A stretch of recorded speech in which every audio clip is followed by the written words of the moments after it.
يلا بقى يا جماعه، عاملين ايه؟ معاكم عمر، فيديو جديد من ذا بريتش انجلش. وفي الفيديو ده هتتعلم ازاي تتكلم انجليزي بريطاني صح زي فيلم انولا هولمز. تابع معايا الفيديو ده للاخر عشان تستفيد كتير، وما تنساش تشترك في القناه وتعمل لايك. ويلا بينا.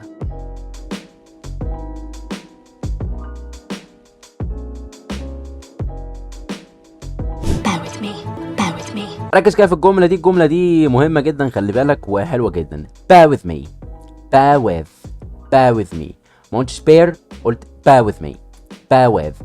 طبعا الكونكشن ما بين bear with، انت وصلت الاتنين مع بعض خليتها bear with.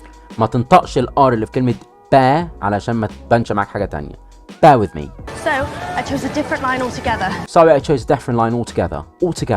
خد بالك من كلمة choose عشان دي الماضي من choose فبقت chose. وكلمة altogether خد بالك من ال L اللي موجودة في كلمة all، خليها dark L فهتبقى all ت. ما تقولش together، لا قول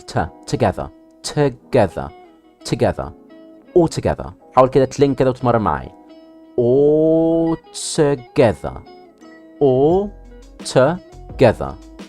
altogether.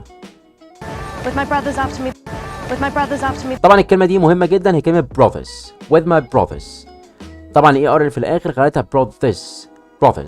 with my brothers after me. You think you look normal. طبعا كلمة normal هنا طبعا فيها الاو وفيها الدارك ال في الاخر فتبقى معاك normal. You think you look normal. ما تقولش normal، اوعى تقول normal. Who are you? What are you? What are you. طبعا who عادية جدا. are you الار شلناها بقت who are you. what are you دي فيها ستريس في التي. what are you.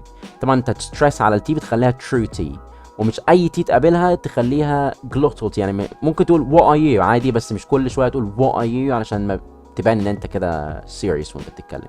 بتقول what are you. who are you. what are you. Oh, I've just undertaken a particularly daring. فكرة انا كلها في كلمة particularly.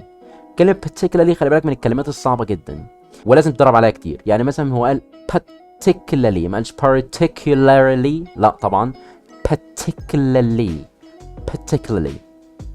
I have just undertaken a particularly. طبعا بنشيل الار وبيبقى في ستريس هنا على ال شويه، ما بتبقاش لايت ال، لا بتستريس على ال اكتر.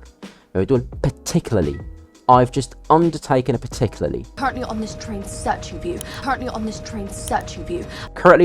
searching for you. طبعا كلمة search مش بتقول search ولا search، لا هي search فيها تش كده. searching for you. currently in this train searching for you. كلمة train التي ار لما بتيجي مع بعض بتتنطق train. currently in this train searching for you.